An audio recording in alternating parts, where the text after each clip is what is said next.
Welcome back to the Red Dice Diaries RPG podcast. I'm your host, John, and today I'm joined by Matthew and Johannes. And after this, we're going to talk a little bit about our own games, comparing and contrasting, and how we think they're going at the moment and what we've learned from them. But first, cue the music.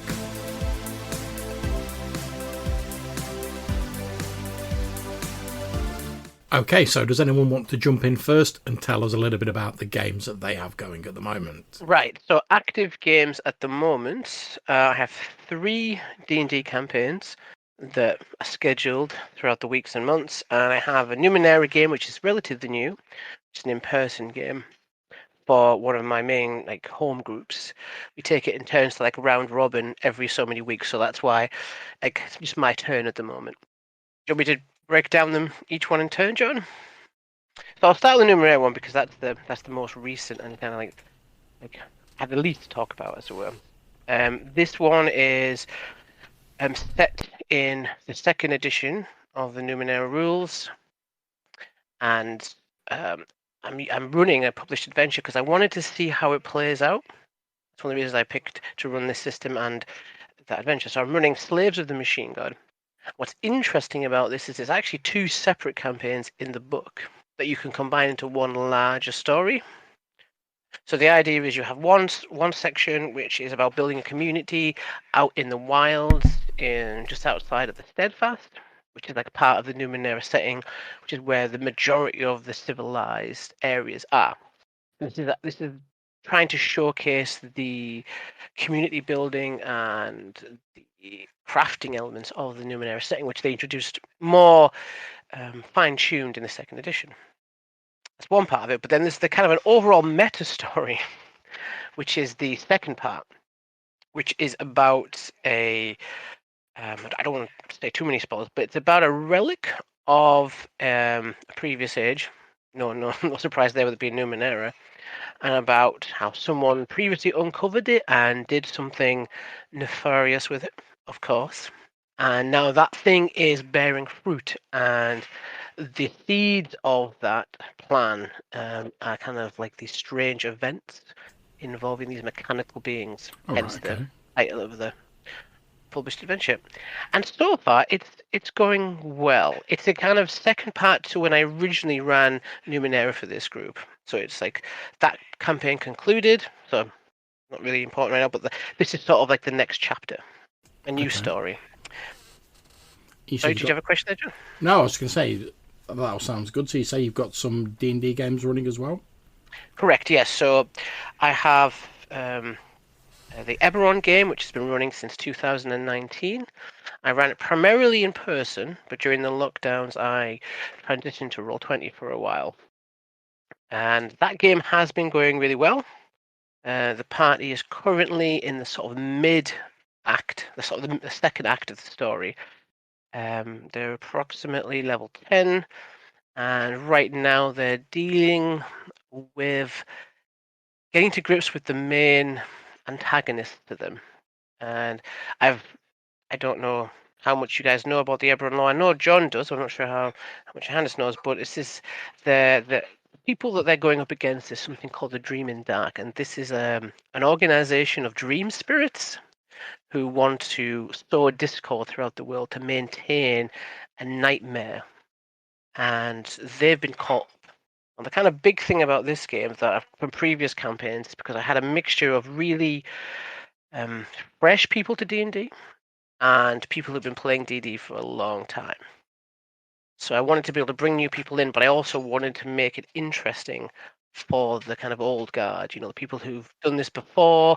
They know the drill. They've been in a dungeon. They see something with tentacles and an eye. They know what's going down. You know what I mean? So I wanted to try and make that interesting for them. That was a big part of the game.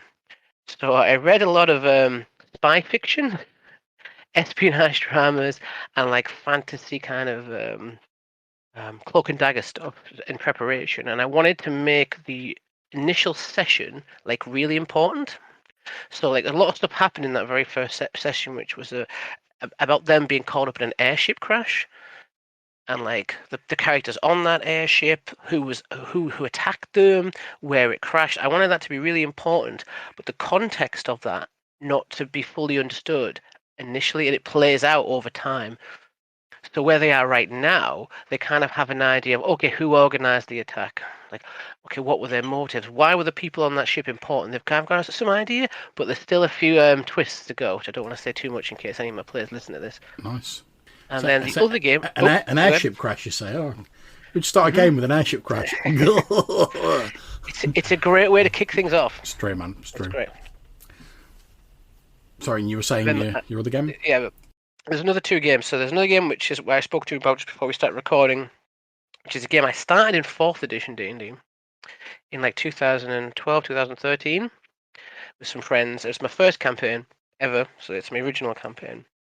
And I've got a lot to talk about that, but we'll do that a bit later when everyone else has had a chance to like talk as well. And that ran for several years, and then we had a bit of a break.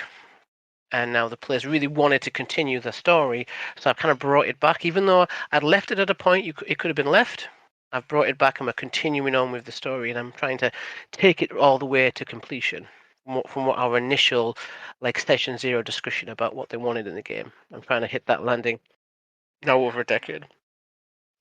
And the last game, I'm not running these all the same, like all within the same week, because that would be insane, but scheduled out throughout the month. This was a request by some friends of mine. They'd had an initial D&D game which they hadn't had a lot of fun with, or they felt that it wasn't true to what they thought D&D was, which is obviously an interesting discussion in itself. And they knew that obviously I was running games, and they asked if I would run them another game so they could get a second opinion. But they explained to me that they basically were complete newbies. They didn't know anything about the rules, and they wanted a fresh start. So saying they wanted a classical adventure, I picked a published adventure. This is the Waterdeep Dragon Heist story, because I thought that would be not too combat heavy, a mixture of exploration, investigation, and so a location that they could get to know. And that's about 25% of the way through now. And that one's a very interesting one, because those people I've started, they didn't know anything. I've been bringing them up bit by bit into tabletop veterans. Yeah, that's my games for the moment. Excellent, thank you. And Johannes, do you want to give us a bit of a rundown on your game or games? Yeah, it's more of the game right now.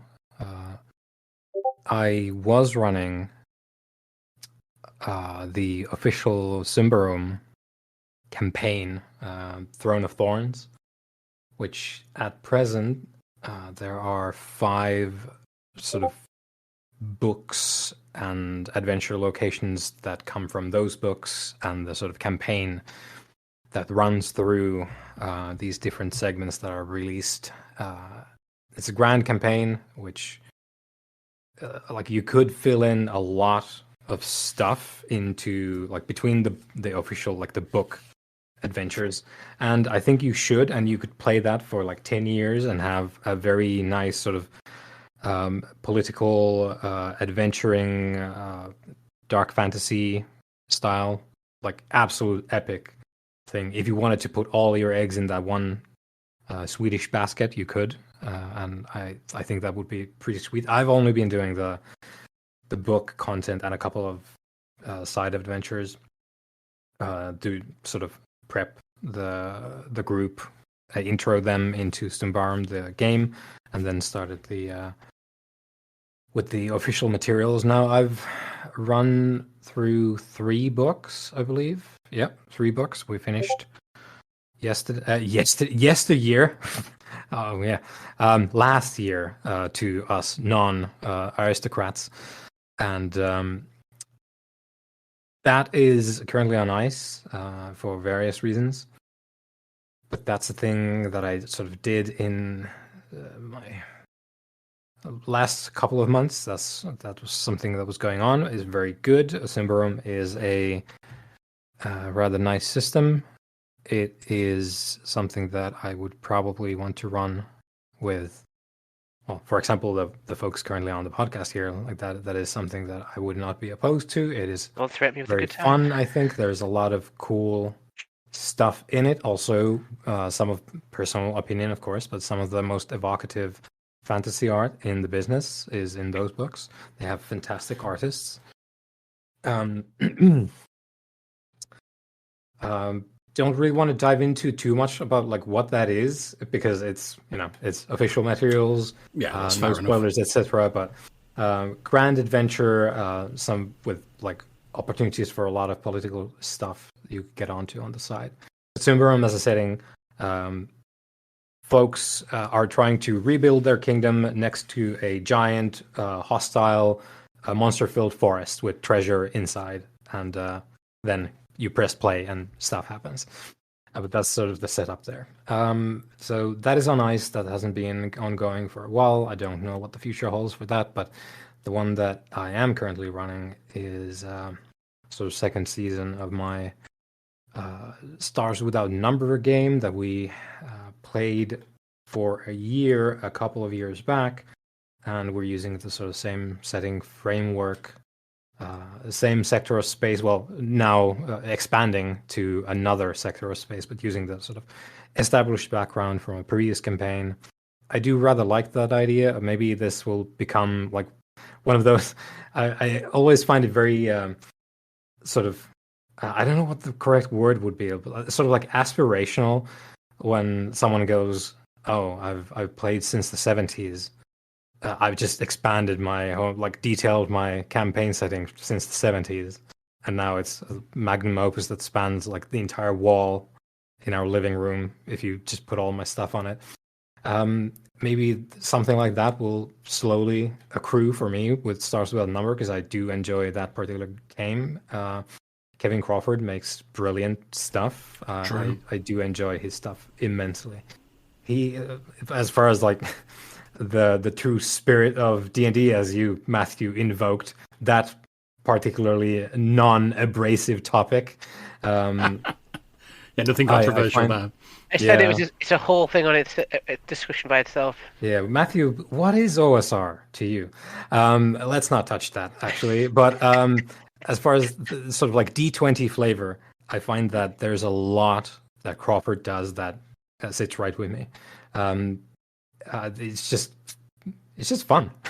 He's got a lot of fun stuff in the books and a lot of cool tools with which to make these sandbox games that those games that he makes are built to do.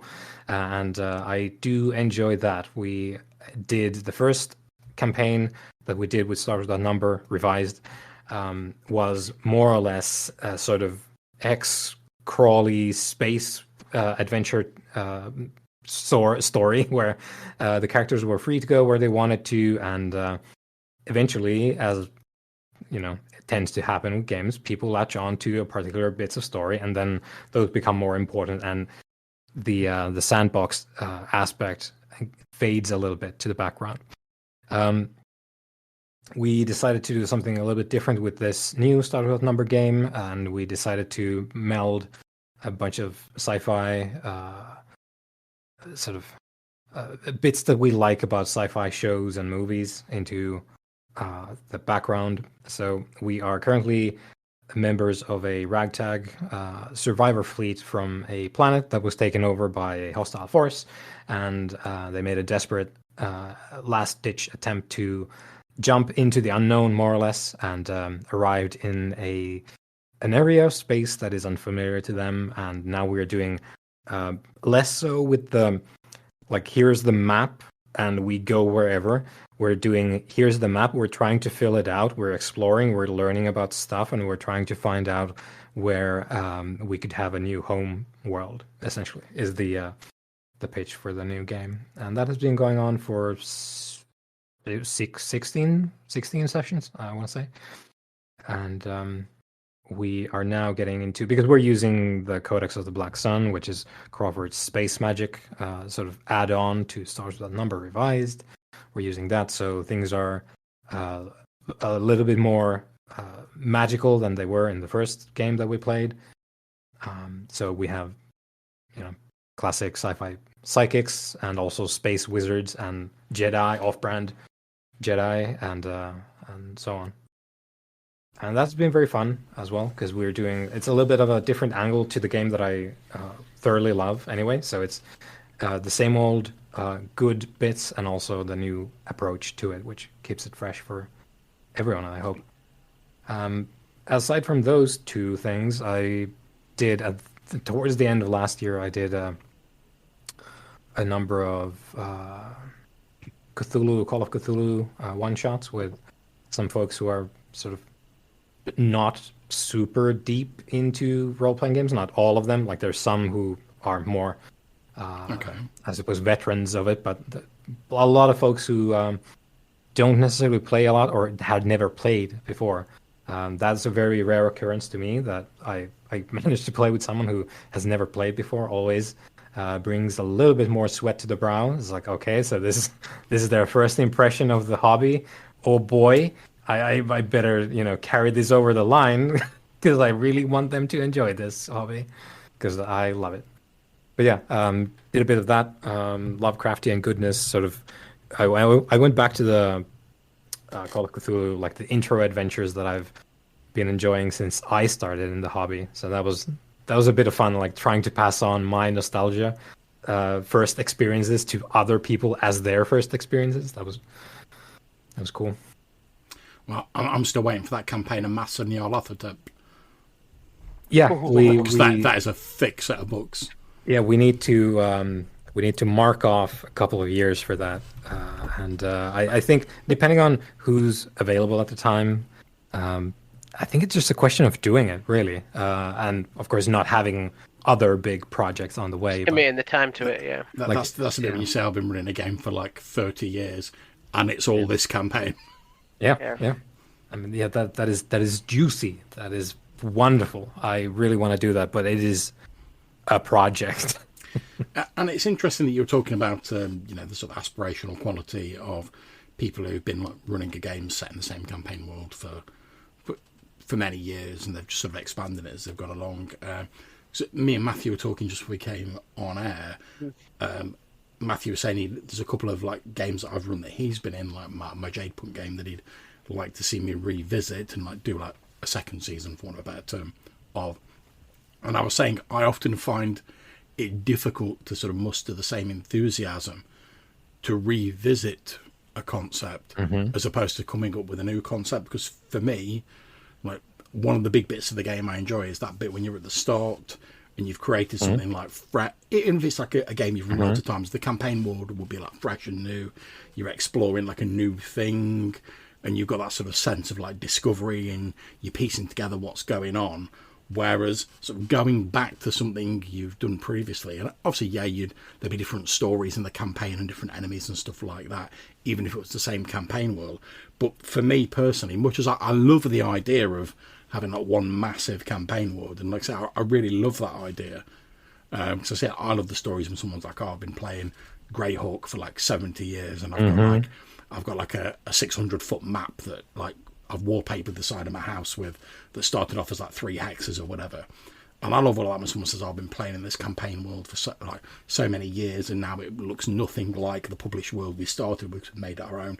I think that's really cool. For me, though, I struggle to see myself as a GM sort of getting to that stage, because I was saying to Matthew, when I'm sort of getting to the end of a campaign, and obviously like, we've done a lot of talk about finance campaigns and stuff like that. When I'm getting to the end of a campaign, I've always got half an eye on like, right, what's the next campaign going to be? How can it be different from the last campaign? How can we, like you said, refresh it and make something new and exciting?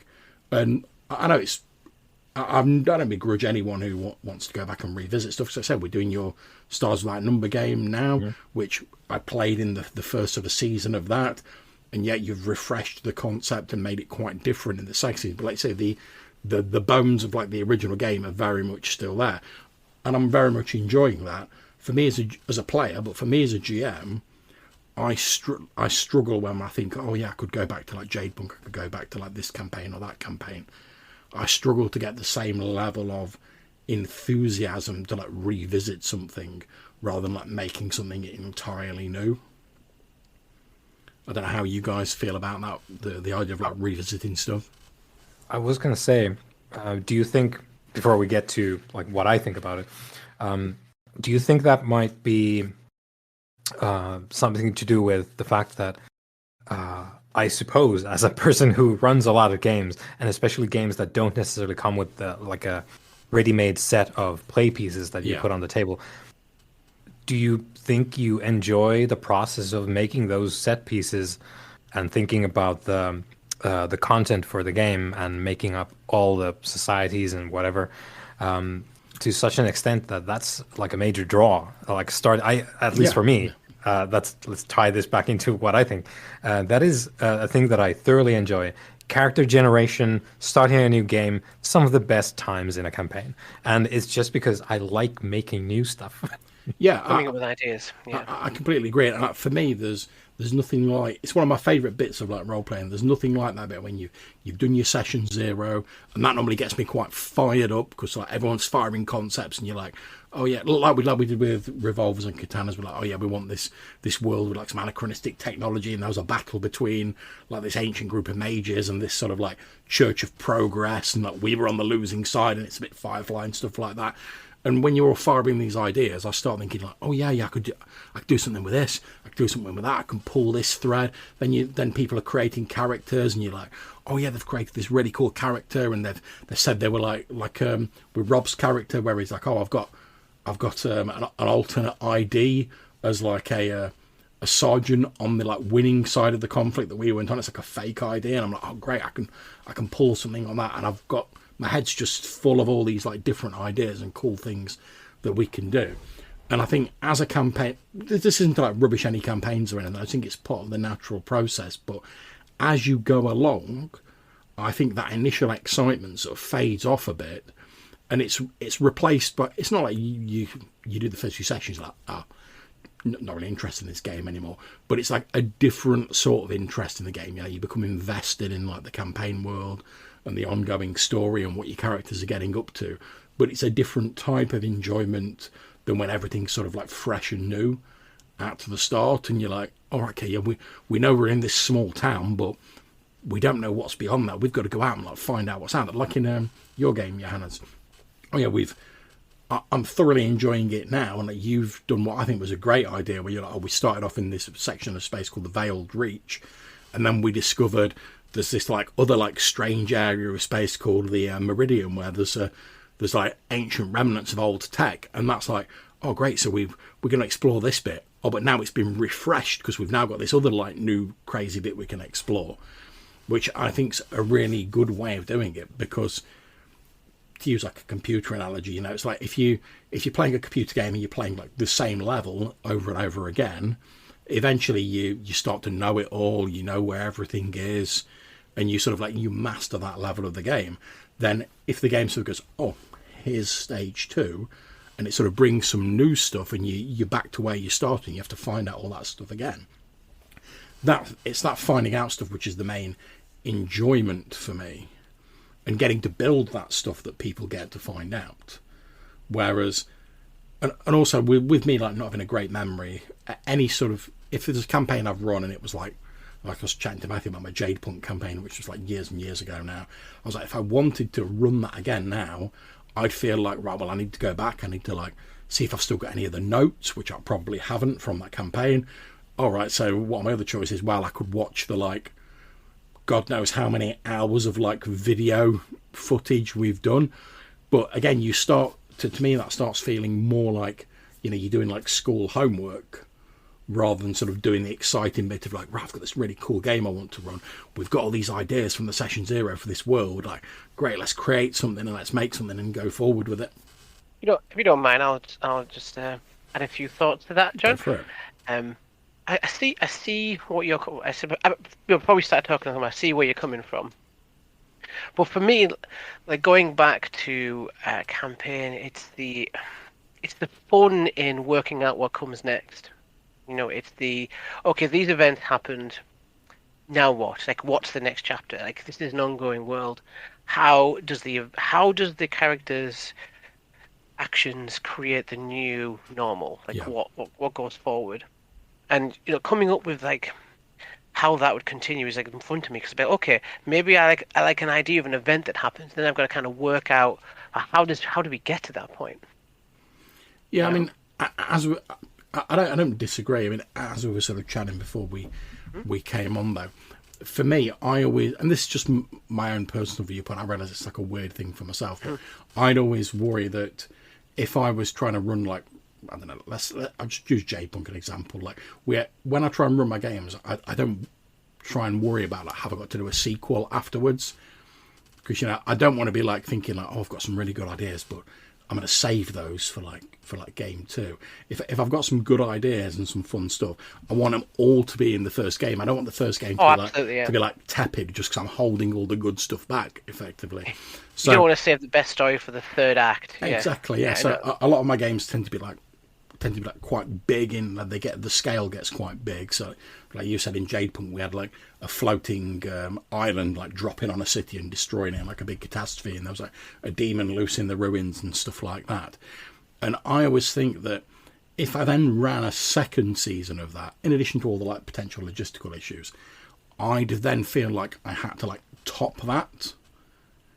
And I think you can get into a sort of escalation cycle, for want of a better term. And we've talked about a few sort of TV series that have done this where, like say, we were chatting about Supernatural earlier, where you get to a point where they're like, right, they've beaten the devil, they've defeated him. Right, what can we do next? All right, Lilith, right, okay, yeah, right, they've beaten Lilith. What's next? Oh, it's the Void, right, what's after the Void? Angels, Angels, right, okay. All right, now they're beating the angels, now they're fighting against God. And even they got to a point where they're like, right, we can't go any bigger than this. It has to be bigger and better and brighter than the last time.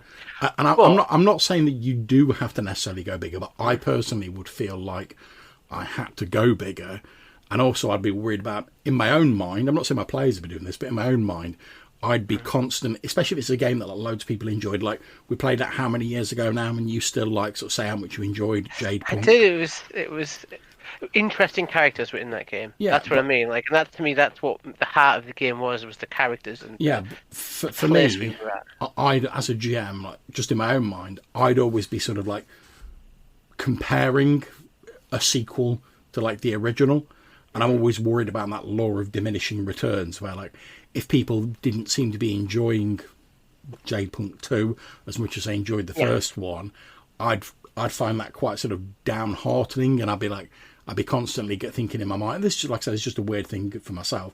I'd constantly be thinking like, right, how do I make this as good or better as the first one?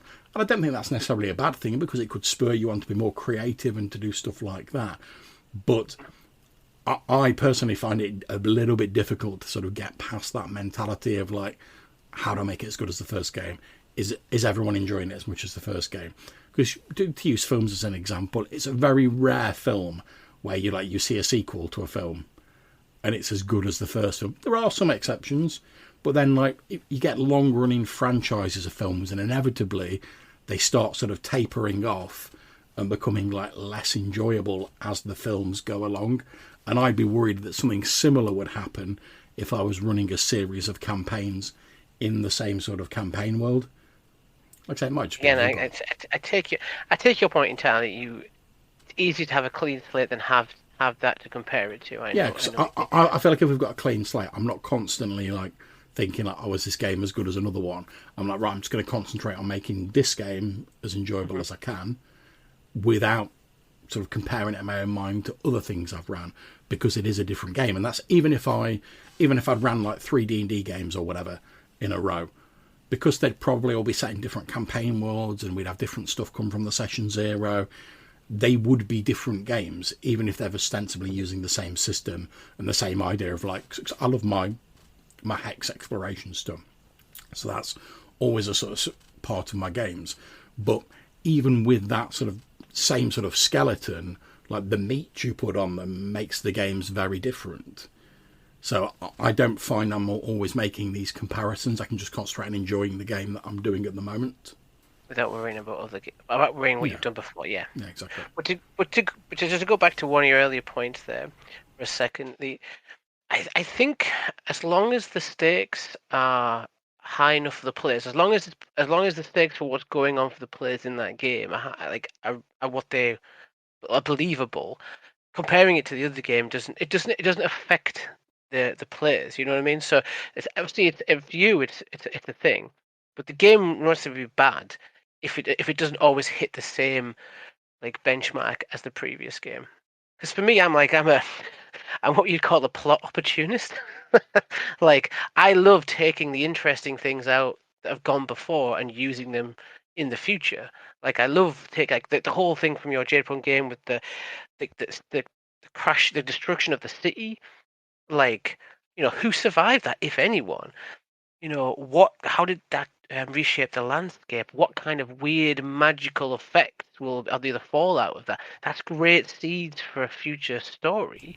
It could be set like hundreds of years after the initial event, and you could even have a fun kind of commentary where everyone in that current like universe, like the people who are alive then, weren't alive when it happened, and like their view of the events are not true to what actually happened, and there's a lot you can play around with that. Yeah, I agree. There's a lot of great things you could do with that. I do think that whole sort of having a time jump is a good idea, and it's one of the things I'm thinking of doing in the future, because we did our sort of Smoke and Snow campaign, and we sort of wrapped that up. And obviously that one, because it was fairly recent, I've got all the notes saved for that.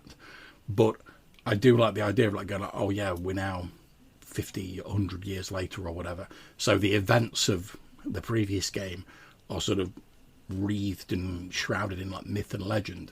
So if something's not exactly the same, it's easy to pass off. And I think there's enough distance between the two campaigns that they are very much still their own sort of entities, and that's a good way of doing it. You've got all these factions that are already existing, weird magical items that still could be about, like the fallout from like things that could have survived, like depending what technology level you've got.